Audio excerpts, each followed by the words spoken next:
ഒരു ട്രേഡിൽ കിടക്കുകയാണ്, ഒരു ട്രേഡിൽ എൻ്റർ ആയിട്ട് ഇരിക്കുകയാണ്. Current running profit near by $90.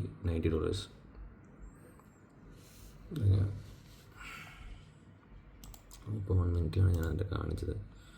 5 മിനിറ്റ്സിൽ ഞാനത് ട്രേഡിന് എടുക്കാം. കാരണം എന്ന് പറഞ്ഞു കഴിഞ്ഞാൽ ഈ ക്യാൻഡിൽ ഇത് ബ്രോക്കായി കഴിഞ്ഞപ്പോൾ ഇതിൻ്റെ പ്രീവിയസ് ഒരു ലോ ബ്രോക്കായപ്പം അവിടെയാണ് അതിൻ്റെ ട്രേഡ് എടുത്തത്. കേട്ടോ,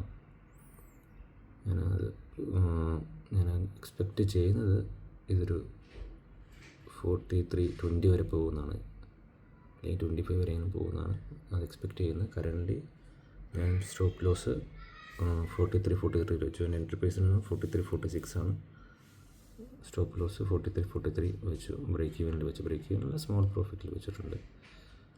അത് നോക്കാൻ ചിലപ്പം ബ്രേക്ക് ഈവനിൽ എക്സിറ്റ് ആകേണ്ടി വരും. ഇല്ലെങ്കിൽ വേറെ ഇത് പ്രൈസ് മൂവ് ആവുകയാണെങ്കിൽ, കാരണം ഇങ്ങോട്ട് ബിഗർ ടൈം ഫ്രെയിമിൽ നോക്കിക്കഴിഞ്ഞാൽ, ഓൾമോസ്റ്റ് 4 hour ടൈം ഫ്രെയിമിൽ നോക്കിക്കഴിഞ്ഞാൽ ഇങ്ങോട്ടൊരു ഫ്രീ ഫോളിനുള്ള ചാൻസ് കിടപ്പുണ്ട്. ആ ഫ്രീ ഫോൾ കിട്ടുവാണെങ്കിൽ നല്ലതാണ്, എന്തായാലും നോക്കാം. പക്ഷേ അത് കിട്ടുവാണെങ്കിൽ താഴേക്ക് പോകും, ഇല്ലെങ്കിൽ ബ്രേക്കിങ്ങിൽ അല്ലെങ്കിൽ സ്മോൾ പ്രോഫിറ്റിൽ എക്സിറ്റ് ആകേണ്ടി വരും.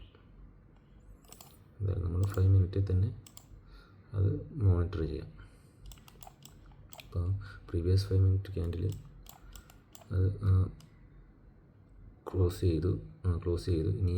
ഇനി കാണുന്നത് ഈ 5 മിനിറ്റ് ക്യാൻഡിൽ ഇത് ബ്രേക്ക് ആവുമെന്ന്, ഈ ലോ ബ്രേക്ക് ആവുമെന്ന്. ഈ ലോ ബ്രേക്ക് ആയി കഴിഞ്ഞാൽ ഞാൻ വീണ്ടും സ്റ്റോപ്പ് ലോസ് താഴേക്ക് കൊണ്ടുവരും.